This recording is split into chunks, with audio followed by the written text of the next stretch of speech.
నేను మాట్లాడితే ఎవరికి ప్రయోజనకరం కాదు కానీ ప్రభా నీవు మాట్లాడి నైనా ఈరోజు ప్రభా ఈ బిడ్డలకు ఏది అవసరమో ప్రభా నీ యొక్క నీ ఆహారాన్ని పంచిపెట్టమని ప్రభా నన్ను నీ సింహచాటును మరుగుపరచుకోమని నా ప్రభువును ప్రియరక్షకుడైన యేసుక్రీస్తు నామమున అడిగి వేడుకొంచున్నాము తండ్రి.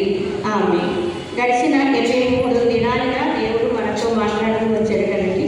ఈ మండల కాలము అనేది ఏంటంటే మనకి క్రైస్తవ సమాజానికి ఒక గొప్ప వరమని నేను అంటానండి. ఎందుకంటే ఎప్పటి వరకు వ్యర్థమైన తలంపులతో వ్యర్థమైన పనులతో మనం చాలా బిజీగా ఉంటాం. కానీ ఈ మండల కాలం వచ్చేటప్పటికి ప్రతి ఒక్కరూ భక్తిపూర్వకంగా ఆయన సన్నిధిలో గడపడానికి మంచి సమయాన్ని దేవుడు అనుగ్రహిస్తున్నాడు. మనకి ఋతువులు 6 ఋతువులు ఉంటాయి. వసంత ఋతువు, గ్రీష్మ ఋతువు, వర్ష ఋతువు. ఇట్లా వర్షాకాలంలో ఏమవుతుందండి, వర్షాలు ఎక్కువగా కురుస్తాయి. అదే ఎండాకాలంలో అయితే ఎండలు ఎక్కువ కురుస్తాయి. మంచి కాలంలో అలా కురుస్తాయి అన్నమాట. అలాగే వసంతకాలం అనగానే చెట్లు చిగిర్చి పూలు పూస్తాయి. అంటే అప్పటి వరకు ఉన్న మొక్కలకి తన వాడిపోయిన స్థితి, ఎండిపోయిన స్థితిని విడిపించేసుకుని విడుదల చేసుకుని నూతనముగా చిగురులు వేయడం ప్రారంభిస్తుంది. అంటే ఈ వసంతకాలంలో చెట్లు ఎక్కడ చూసినా మనకి గ్రీనరీగా కనిపిస్తాయి. పచ్చ పచ్చగా రంగురంగుల పూలతో వాతావరణము చాలా ఆహ్లాదంగా అనిపిస్తుంది. తీసిందే స్ప్రింగ్ సీజన్ అంటారన్నమాట. అలాంటిది ఈ లెంట్ సీజన్ అనేది మన క్రైస్తవ సమాజానికి ఒక స్ప్రింగ్ సీజన్ అని నేను అంటాను. ఎందుకంటే మనము ఏ స్థితిలో పడిపోయామో, ఏ స్థితిలో ఆయనకి దూరంగా జరిగిపోయామో, ఒక్కసారి సంవత్సరాంతం వరకు ఏ విషయంలో తప్పిపోయామో తిరిగి మనల్ని మనము రికలెక్ట్ చేసుకోవడానికి, మనల్ని మనం ఒక్కసారి క్రీస్తులో పునరుద్ధరింప చేసుకోవడానికి ఈ లెంటెడ్ డేస్ అనేది చాలా ప్రాముఖ్యమైనవి. వీటిని మనము అనుసరిస్తున్న మనము, ఆచరిస్తున్న మనము ఎంతో ధన్యులమండి. ఎందుకంటే దేవుని సన్నిధిలో ఒక దినము గడుపుతా 1000 దినముల కంటే శ్రేష్టము. అటువంటి శ్రేష్టమైన సమయాన్ని మనము గడిచిన 23 దినాలుగా మనతో దైవ సేవకుల ద్వారా, నాలాంటి వారి ద్వారా ఎంతో మంది ద్వారా దేవుడు మాట్లాడుతున్నాడు. ప్రతి వారి ద్వారా ఏదో ఒక పాఠాన్ని మనం నేర్చుకుంటానే ఉన్నామండి. ఈ 24వ రోజు మన ధ్యానాంశం ఏంటంటే సూచక క్రియలు. సూచక క్రియలు అనగా తెలియవారు ఉండరేమో మన క్రైస్తవ సమాజం. ఎందుకంటే మన చిన్నప్పటి నుంచి సండే స్కూల్, యూత్ ఇవన్నీ తెలుసు కదండి. మనం దేవుడు చేసిన సూచక క్రియల గురించి తెలియదు. అంటే ఇంగ్లీష్లో ఏమంటారంటే ఇంటికంటే వర్క్స్ అంటారు. అంటే సూచన క్రియలు అన్నమాట. అవి ఎవరు చేశారంటే యేసు ప్రభు గారు ఏమి సూచన క్రియలు చేస్తారని చెప్పగానే మన సండే స్కూల్ పిల్లలు అడిగినా చెప్పేస్తారు. ఏంటంటే ఫస్ట్ మొదటి సూచక క్రియ ఏంటంటే ఆయన చేసింది నీటిని ద్రాక్షారసంగా మార్చడం. కానా వివాహంలో తన తల్లి ఆజ్ఞ మేరకు ఏం చేస్తారండి, నీటిని ద్రాక్షారసంగా మార్చడం. అనేక అద్భుత ఆశ్చర్య కార్యాలు ఆయన 3.5 సంవత్సర కాలంలో ఎన్నో కార్యాలు జరిగించినట్టుగా మనం చూస్తూ ఉన్నాం. కుంటి వారికి నడకను, కళ్ళు లేని వారికి చూపును అనుగ్రహించాడు. ఆయన వస్త్రము చెంగును ముట్టుకుంటేనే 12 సంవత్సరాల నుండి రక్తస్రావంతో బాధపడుతున్న స్త్రీ స్వస్థత పొందినట్లుగా మనం చూస్తూ ఉన్నాం. మన దేవుడు అంతగా ఆశ్చర్యకరమైన దేవుడు. 4 సువార్తికులు కూడా ఆయన చేసిన మీరు చదివితే 4 సువార్తికుల్లో ఏదో ఒక సందర్భంలో ఆయన ఏదో ఒక సూచన క్రియ, ఎక్కడికి వెళ్ళినా గుడ్డివారు, చూపొంద ప్రతి ఒక్కరు కూడా ఏదో ఒక సూచన క్రియను వారి ద్వారా పొందిన వారే. అటువంటి సూచన క్రియలు చేసిన మహత్కార్యాలు చేసిన దేవుడు అసామాన్యుడండి. ఇది మనుషులకు సాధ్యమంటారా? ఇవన్నీ నీటిని ద్రాక్షారసంగా మార్చడం సాధ్యమంటారా? అలాగే ఆయన శిష్యులతో ప్రయాణం వెళ్తున్నప్పుడు పెద్ద గాలి తుఫాను వాళ్ళు వెళ్తుంటే శిష్యులందరూ ప్రభువా మేము మునిగిపోతున్నాము, మీకు చింతలేదని ఆయన శ్రమిస్తే. ఎందుకంటే సజీవుగా దేవుడు మా దగ్గర ఆయన సైలెంట్ అనగానే ప్రకృతి ఏమైపోయిందండి, అంత సైలెంట్ అయిపోయింది. అంటే తన నోటి మాట ద్వారా స్వస్థత, తన వస్త్రము చెయ్యులను ముట్టుకుంటేనే స్వస్థత. అనేక సూచన క్రియలు చేసిన భగవంతుడికి మనము చాలా చాలా రుణగ్రస్తులమండి. ఈ సూచన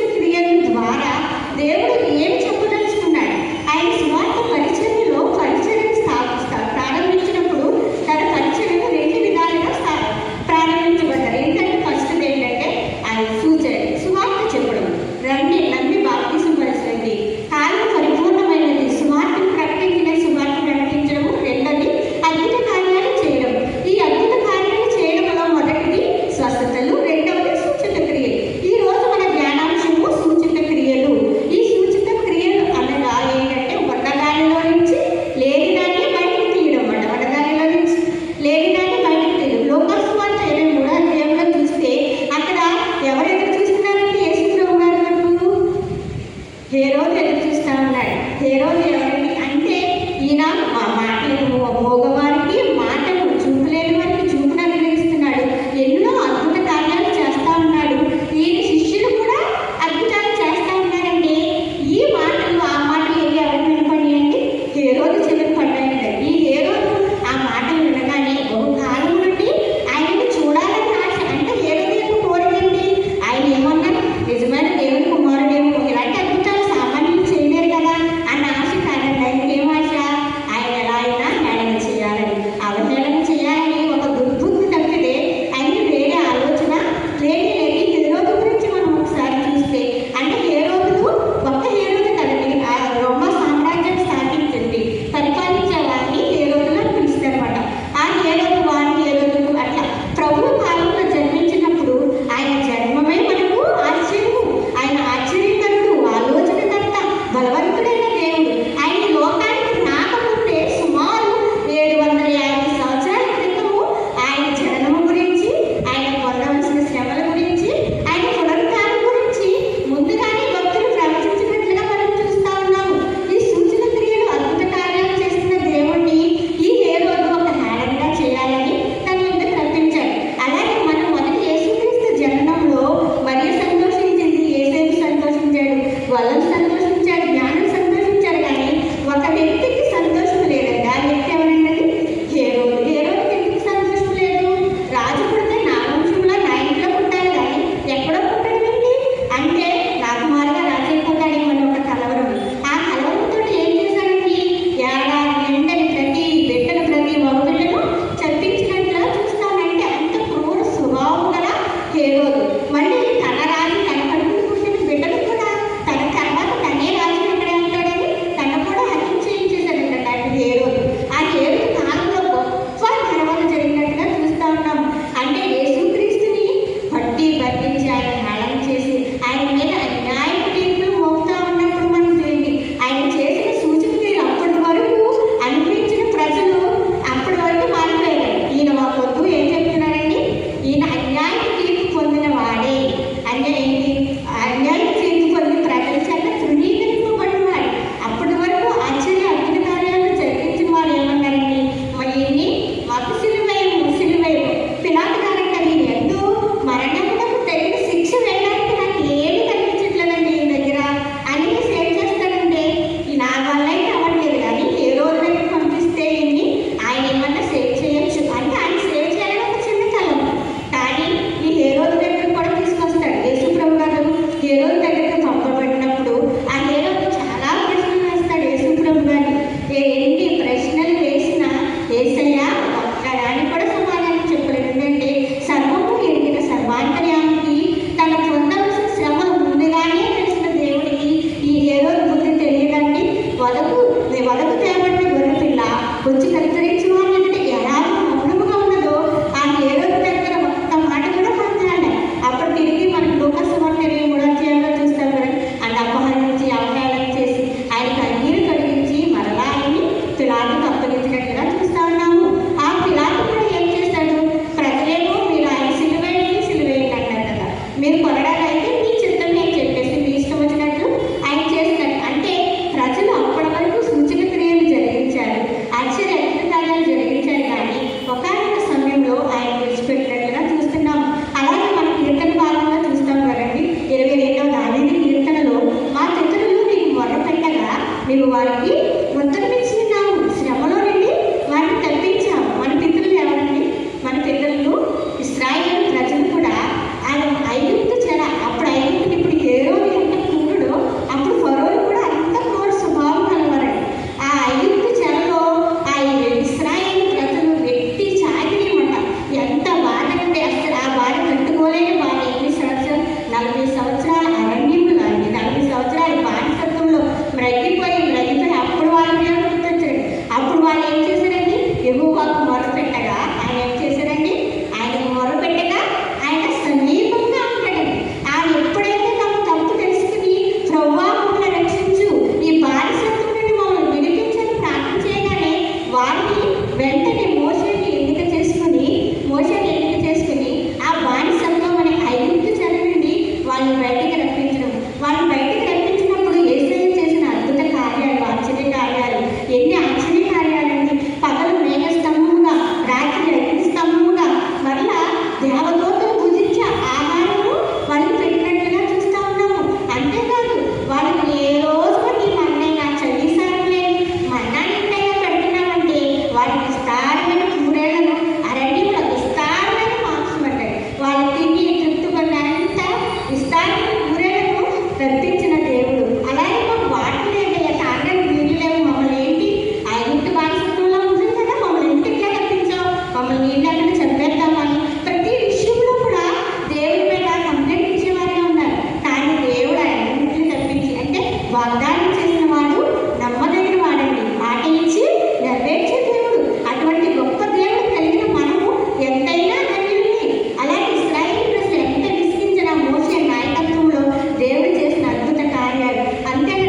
యుద్ధము యెహోవా అని సెలవించినప్పుడు మోషేని కర్ర ఎక్కని ఎర్ర సముద్రం మీద పెట్టినప్పుడు ఏమైందండి?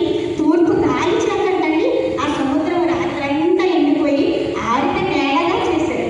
ఇవన్నీ మనకు తెలిసింది అంటే ఆయన అద్భుత కార్యాలను ఒక్కసారి మనము ఒకసారి రికలెక్ట్ చేసుకోవాలన్నమాట. ఆరిన నేల మీద నడుస్తా ఇక్కడ నేల సముద్రంలో వాటిని ఇలా పాయంగా చేయకొని నీరేమో గోడగా వచ్చి ప్రజలేమో ఆరిన నేల మీద నడిచి వెళ్ళినట్లుగా చూస్తాను. ఆ అద్భుతాలను అనుభవించిన ప్రజలు ఎంత ధన్యులు, ఎంతగా స్తుతించారంటే ఆయన మొదలుపెట్టినప్పుడు ఆయన ఎలా ఉంటాడండి? సమీపంగా ఉంటాడు.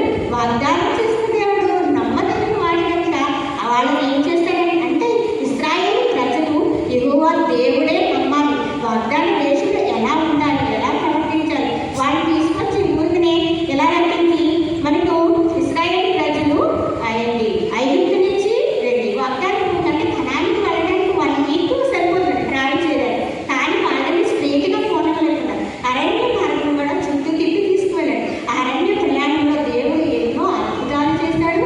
వాళ్ళకి నేర్పించిన పాఠాలు ఎన్నో పాఠాలు నేర్చుకుని యేసు ప్రభువే స్థిరమైన దేవుడు, యెహోవా దేవుడే నిజమైన దేవుడు అని ఒక స్థిరమైన విశ్వాసంతో వాళ్ళను వాగ్దాన భూమిలోకి నడిపించినట్లుగా మనం చూస్తాము. అంటే వాగ్దానం చేసిన దేవుడు నమ్మదగిన వాడు కదండి. ఎంతైనా ఆయన నమ్మదగిన వాడు. ఆయన చేసిన అద్భుత కార్యాలను ఆశ్చర్య కార్యాలను చూస్తే మనకు అసలు ఎంత ప్రభువా ఎంత ధన్యత ఇచ్చావా అంటాం. ఆ ధన్యతను అనుభవించాలి, మనం అనుభవించాలి. అందుకని ఆ స్థిరమైన దేవుడు తెలుసుకున్న ప్రజలు ఇశ్రాయేలు వినుము, మన దేవుడైన యెహోవా ఎవరండి? అద్వితీయుడైన యెహోవా, అద్వితీయుడైన దేవుడు. ఆయన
మీరు నాతో పాలుగానున్నలాగున నేను మీకు మీరు ఏమి చేయగలరా? మీ కొరకు నేను ప్రాణం పెట్టానయ్యా.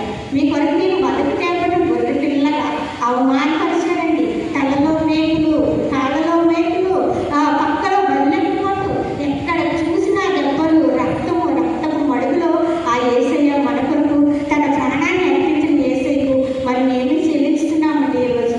మన హృదయాలు ఆనాడు ఆ ప్రజలైతే తెలియచేశారేమో కానీ అందుకని అంటారు కదా, ప్రభువా మీరు ఏమి చేయించున్నారో వీరికి తెలియదు. అక్కడ దేవకుమారుడే మనుష్య కుమారుడు, ఆయన నోటి మాట మాత్రం ద్వారా అన్ని రక్షించాడు. కానీ అక్కడ మనుష్య కుమారుడుగా ఆ వ్యాధి, ఆ బాధ, ఆయన పొందిన దెబ్బల చేత మనకి స్వస్థత. ఆయన ఆ దెబ్బలు పొందకపోతే మన శరీరాలకు స్వస్థత లేదు. అందుకని ఆయన నోరు తెరవలేదండి, ఏ మాత్రము నోరు తెరవల. ఎంతమంది ఉమ్ము వేసినా, కొరడాలతో కొట్టినా, సిలువకు బంధించి వేసినా కానీ ఆ మండు టెంటలు, నిరపరాధ రక్తము, నేను ఏమీ లేదు మన కొరకు ప్రభు, ఏమీ కానీ మన కొరకు ఎంతగా తగ్గించుకున్నాడండి. ఆ సిలువ యాగం, ఆ సిలువ బలియాగము, ఇలా ఆ సిలువ మరణం, ఆ సిలువ అనేది ఒక రోమీల ప్రకారం అనేది శాపగ్రస్తమైన సిలువ అంటాడు. ఆ కాలు మీద వేలాడబడిన వాడు శాపగ్రస్తుడండి. అటువంటి శాపగ్రస్తమైన సిలువని వేళ విలువగా మార్చేశాడండి. అలాగే ఏంటండి, గాడి పిల్లలు కూడా అప్పటి వరకు విలువ లేదు. ఆయన తిరిగితే, ఆయన మాట మాత్రం సెలవిస్తే గాడిని కూడా మంచి పేరు తెచ్చుకున్నట్టుగా మనం చూస్తూ ఉన్నాము. అలాగే సిలువను గురించిన వార్త, ఆయన పొందిన శ్రమల ద్వారా, ఆయన పొందిన దెబ్బల చేత మనకు స్వస్థత. ఆయన ఎంతండి వికారుడాలంటే ఎగువాకు ఆయన నలుగుబట్టుగా నాకు ఇష్టం ఆయన అంటాడు. మీరు యెషయా 53 అధ్యాయం అంతా చదివితే ఆయన ఎన్ని బాధలు భరించాల్సి వచ్చిందో నాగటి అంటే ఆయన ముఖాన్ని పెరిగిపోయేవారికి పెరిగివేస్తుగా మన అపరాధముల కొరకు, మన పాపము నిమిత్తము ఆయన అపరాధిగా ఎంచబడ్డాడండి.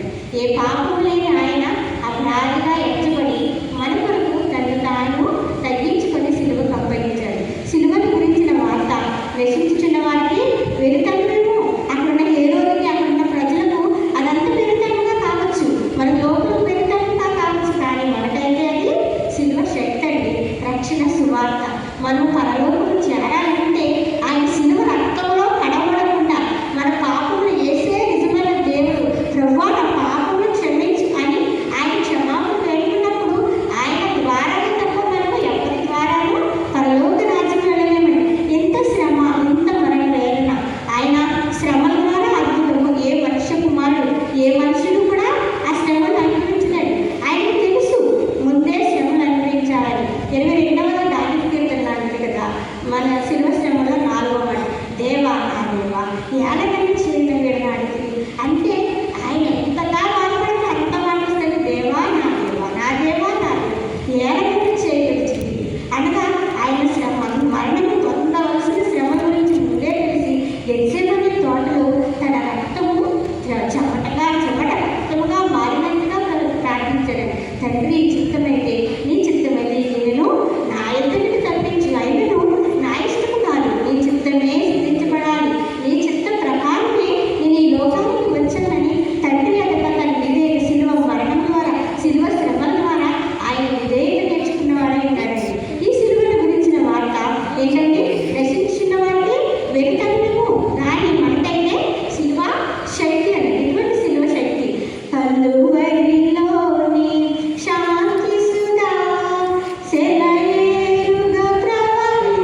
ఏదో ఒక జరుగుతుంది ఇక్కడ. అక్కడ ఉన్న ఖైదీలు, తోటి ఖైదీలు కూడా ఇలా ఒక మూలన ఎక్కడ ఆరాధన చేసుకుని పాస్టర్ గారు వాళ్ళకి వాక్యం చెప్తా ఉంటారు అన్నమాట. ఆ వాక్యం వింటా ఉన్నారు. సరే, ఇలాగే ఒక గుడ్ ఫ్రైడే వచ్చింది. గుడ్ ఫ్రైడే వచ్చినప్పుడు అప్పుడు కూడా అర్జెంట్ ఉన్న ప్రజలు ఒక్కసారి ప్రజలందరూ వెళ్ళి ఆయన వాక్యం చెప్తా ఉంటే ఆయన సిలువ గురించిన వాక్యం చెప్తా ఉన్నాడు. ఆయన పొందిన దెబ్బల చేత మీకు ఎవరు లేదేమో, తల్లిదండ్రులు లేదేమో, తల్లిదండ్రుల ప్రేమ లేదేమో, లోకం మిమ్మల్ని అంగీకరించలేదేమో, మీరు క్రూరుడమేమో, కఠినాత్ముడైనా నీ కొరకు నా కొరకు ఒక ఆయన బలయ్యారయ్యా, నీకు నాకు పరలోకాన్ని, నీకు ఎంతటి పాపమైనా ఆయన దగ్గరికి వస్తే క్షమించే దేవుడు ఉన్నాడని ఆయన సిలువ మరణాన్ని గురించి ఆయన చెప్తా ఉన్నాడు. ఈ దొంగ అప్పటి వరకు అసలు అందరూ ఎక్కడికి వెళ్ళారు అని అలా చూస్తూ ఉంటే ఆయన ఎదురుకుండా వెళ్ళడం ఒక మూల నుంచి ఈ వాక్యాలన్నీ ఉంటాడు. అవునా, ఇప్పటి వరకు నాకు తెలియదే ఏంటంటే ఇప్పుడు నా కొరకు ఒకడు ఉన్నారా, ఏంటి ఇన్ని పాపాలు చేసినా క్షమించే దేవుడా అని చేసి ఆయన తెలియకుండానే ఆయన పాదాలు, ఆయన కరుడు కట్టిన హృదయం అంటే కలిసి ఎలా అప్పటి వరకు ఏ మాత్రము ప్రేమ ఆప్యాయతలు లేవు, కరడు కట్టిన హృదయము సిలువ వార్త ఆయనలోకి వెళ్ళగానే కలిసి ఎలా సిలువను చూచు కలది ఏమైపోతుందండి, సిలువను చూసి శిల సమానమైన మనసు ఏమైపోతుంది, నలిగి కరిగి నీరై చిన్నదిగా అనిసినట్టుగా ఆ కరడు కట్టిన దొంగ యొక్క శిల లాంటి హృదయం, ఏ మాత్రం కూడా ప్రేమ లేని హృదయం, కఠిన హృదయము, మొండి హృదయము, ప్రజలను చూడగానే చెప్పేసి అలా కోపం అంట. అలాంటి భయంకరమైన ఖైదీ ఏమైపోయాడండి, వంగని మోకాలని ఆయన నామంలో ఉంగిపోయి అన్న రీతిగా ఆయన తెలియకుండానే అవునా ప్రభువా, నా కొరకు నీ సిలువ వేయబడ్డావా, నా పాపం నిమిత్తమా, నా ఆలోచనతో చేసిన పాపమా, నీ తలకు ఉన్న కిరీటమైందా, నా చేతులతో చేసిన పాపమా, నీ అరిచేతుల్లో సీలైందా, నా కాళ్ళతో చేసిన పాపాలా, నేను సిలువను ఎక్కించాడు, దయతో నన్ను క్షమించు ప్రభువా. ఒక్కడే ఏడ్చి వెక్కి వెక్కి ఏడుస్తున్నాడు. ఆ దెబ్బ అందరూ బయటకు వచ్చి చూస్తే అప్పుడు పాస్టర్ గారు ప్రార్థన చేసి, నైనా అయ్యో ప్రభువా, నీ కొరకు నా కొరకయ్యా, మనందరి పాపాల నిమిత్తము మనం ఏమి చేయలేదు కానీ మన కొరకు బలి పశువుగా ఆయన బయలుదేరాడయ్యా అని చెప్పగానే అక్కడ ఉన్న దొంగ 3 రోజులంటే 3 రోజుల మొఖాల మీద తన కఠినమైన మనసు కరిగిపోయే వరకు కూడా ఏడుస్తానే ఉన్నాడు. అప్పటి నుంచి ఆయన ప్రవర్తనలో ఒక మార్పు వచ్చింది. అంటే ఆయన జీవితం ఆయన బయటకు వెళ్ళి బయట ప్రపంచంతో బతకగలిగే స్థితి లేదు. అలాంటప్పుడు ప్రతి విషయంలో యేసుప్రభు గారి యొక్క ఏమేమి మాటలు, ప్రతి వారితో మర్యాదగా నడుచుకుంటాం, ప్రేమగా నడుచుకుంటాం, తన ప్రవర్తనలో మార్పు తెచ్చేసుకున్నప్పుడు ప్రభుత్వం వారు ఆయన ప్రవర్తనను చూసి ఏం చేశారంటే ఆ జీవిత ఖైదును తగ్గించేసి నేను మరలా వెళ్ళి జనజీవన శ్రవంతులు కలిసిపోవడం అడిగేసి ఆయనకి ఎంత సంతోషం అంటే ఇదే కదండి సిలువ విజయము, ఇది కదా సిలువ విజయము. ఆనాడు ఎప్పుడూ తెలియదండి ఆయన యేసుక్రీస్తు ప్రభు గురించి ఎప్పుడు వినలేదండి ఆయన. కానీ ఒక్క మాట, ఒక్క రోజు ఆయన సిలువ శక్తిని ఆయన అనుభవించినప్పుడు ఆయనలో ఉన్న శిలలాంటి మనసు, కఠినమైన మనసు, బండలాంటి హృదయము నీరులా కరిగిపోయింది. మరి మనం ఎన్ని సంవత్సరాల నుంచి ఈ సిలువను గురించిన వార్త వింటున్నామండి, మన జీవితాలు ఎలా ఉన్నాయండి, మన పరిస్థితి ఎలా ఉందండి. ఎందుకంటే ఇతరులకు ఆస్పదంగా మనం ఉండకూడదు. ప్రతి వారు కూడా క్రైస్తవుల్ని అబ్జర్వ్ చేస్తూ ఉంటారు. అంటే నాకు మనం చెప్పి వాళ్ళు మార్చవలసిన స్థితిలో లేవండి. మన జీవితం ఒక స్థితి వాళ్ళకి స్వార్థ అయిపోవాలండి. మన నడకలు పడకలు మాట్లాడే మాటల్లో ప్రతి విషయంలోనూ మనల్ని మనం తగ్గించుకున్నప్పుడు వాళ్ళు అబ్జర్వ్ చేస్తారు. అంటే ఆ సిలువ శక్తి వాళ్ళు అబ్జర్వ్ చేసేవారుగా ఉన్నాము. ఆయన సిలువ మనం ఎందుకు పొందాడండి, నిన్ను నన్ను ఈ లోకంలో విడిచిపెట్టడము ఆయనకి ఇష్టం లేదు. 1000 ఏళ్ల విద్యలో ఆయనతో పాల్గొనే దేవునితో సమానంగా ఆయన 1000 ఏళ్ళు స్తుతించు దేవుడు మహిమపరిచే స్థితిలో మన అందరూ ఉంచాలని ఆయనే ఒక సూచిక క్రియలను గురించి చెప్పుకున్న ఆయన మహిమపరచం. అయ్యా ఏదైనా శారీరక స్వస్థతలు మీరు బ్రతికున్నట్టుగా ఉంటాయేమో, మీరు బ్రతికిన తర్వాత కూడా నేనే ఒక సూచనగా మిమ్మల్ని అందరినీ మీతో పాటు 1000 ఏళ్ల విద్యలో నిత్యము ఆయన స్తుతించే స్థితిలో మన అందరం ముందుగా ఆయన సిలువ బలియాగానికి ఈ లోకానికి వచ్చాడు. మరి ఆ బలియాగము మనం ఇక్కడ విడవబడిపోతే దానికి అర్థం ఉందంటారా? ఒక్కసారి ఎవరికి వారిగా మనం ఒకసారి స్వకీయ ఎంతవరకు పరిస్థితిలో ఉన్నామేమో, మొండి వారి